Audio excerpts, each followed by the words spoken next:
El encéfalo humano está formado por dos hemisferios cerebrales, cada uno de los cuales se subdivide en 6 grandes regiones o lóbulos: el lóbulo frontal, el lóbulo parietal, el lóbulo temporal, el lóbulo occipital, el lóbulo límbico y el lóbulo insular, que no se observa en esta imagen. En este video nos enfocaremos a hablar del lóbulo temporal, el cual está situado debajo de la cisura lateral o decilvio y por delante de la unión occipito-temporal. Comencemos hablando de la división anatómica. En la superficie externa del lóbulo temporal podemos encontrar algunos accidentes anatómicos altamente preservados en la mayoría de las personas. Estos accidentes son el surco lateral o decilvio, aquí señalado en rosa, el surco temporal superior en azul, el surco temporal inferior, aquí señalado en rojo. Estos surcos delimitan a los giros temporales. Los giros temporales son fáciles de recordar. Son el giro temporal superior, el giro temporal medio y el giro temporal inferior.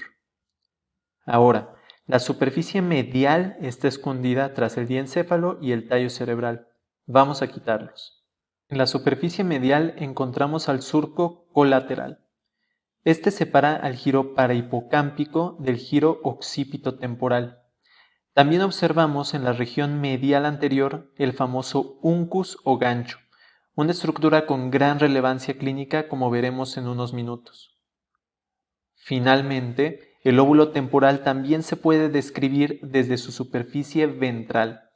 Aquí observamos al surco colateral de nuevo. Si removemos parte de la superficie, encontramos en la profundidad del lóbulo al hipocampo y a la amígdala. Además de estudiar la corteza cerebral de forma macroscópica, la podemos estudiar según su citoarquitectura. En este sentido, entre 1903 y 1914, Corbinian Brodmann, un histólogo alemán, dividió a la corteza en 52 áreas con características citoestructurales diferentes. Sin embargo, aunque popular, esta clasificación no está exenta de imprecisiones. A pesar de ello, sobrevivió al paso del tiempo.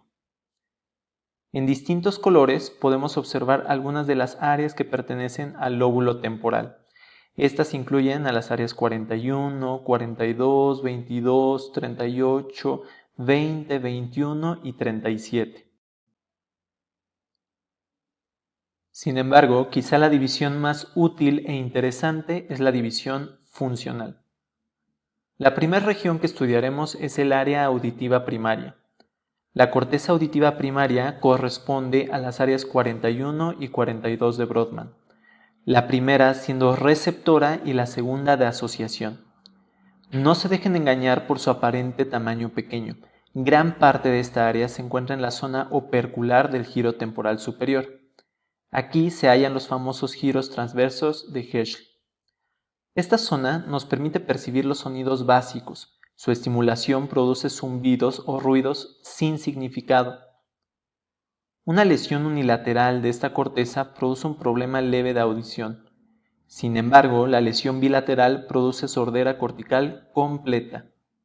El área auditiva de asociación o secundaria corresponde al área 22 de Brodmann y rodea a la corteza primaria.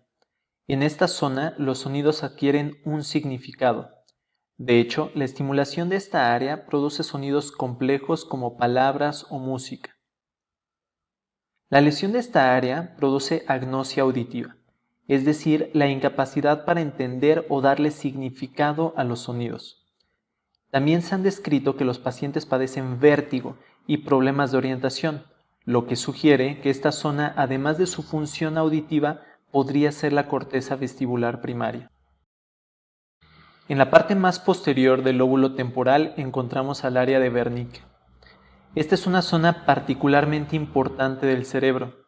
Corresponde al tercio posterior del giro temporal superior y a la zona temporoparieto-occipital. Corresponde también a las áreas 22 y 39 de Brodmann.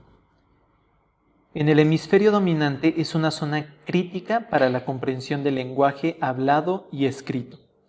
El habla se procesa más en la porción anterior y la escritura en la posterior. Mientras tanto, en el hemisferio no dominante participa en el procesamiento de la entonación del lenguaje. Las lesiones de esta área se relacionan con la famosa afasia de Wernicke o afasia fluente. Las personas que la padecen son incapaces de comprender el lenguaje. Por ejemplo, no pueden leer y no pueden escribir de forma comprensible. A pesar de esto, los pacientes pueden hablar con soltura, rápido y con una entonación clara y normal.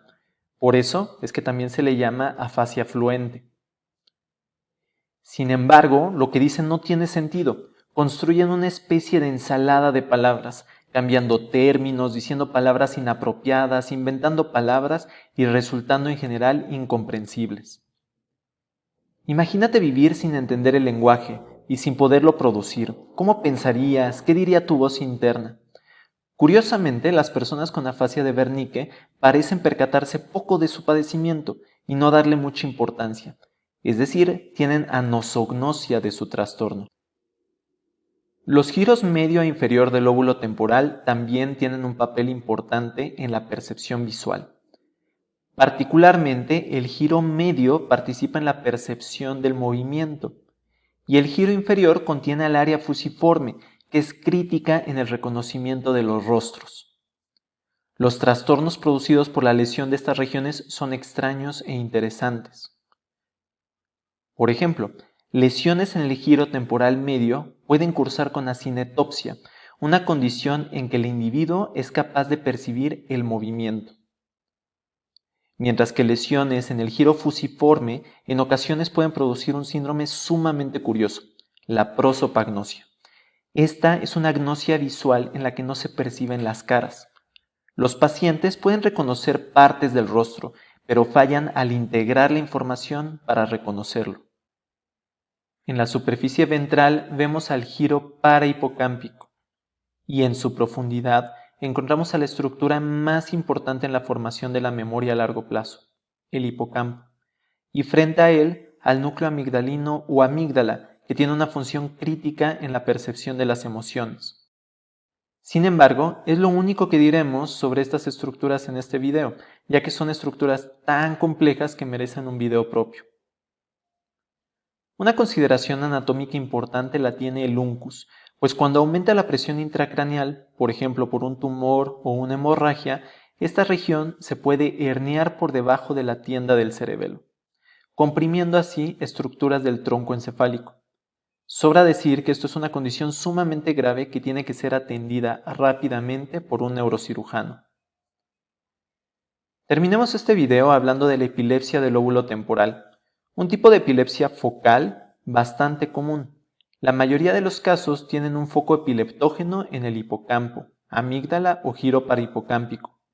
La mayoría de los casos se manifiestan con crisis epilépticas parciales complejas, es decir, sí se pierde el estado de alerta. Pero antes de esto, los pacientes presentan síntomas como ilusiones auditivas, miedo intenso, alteraciones de la percepción de la distancia, del tiempo, fenómenos de déjà vu, jamais vu, olores nauseabundos o sabores extraños.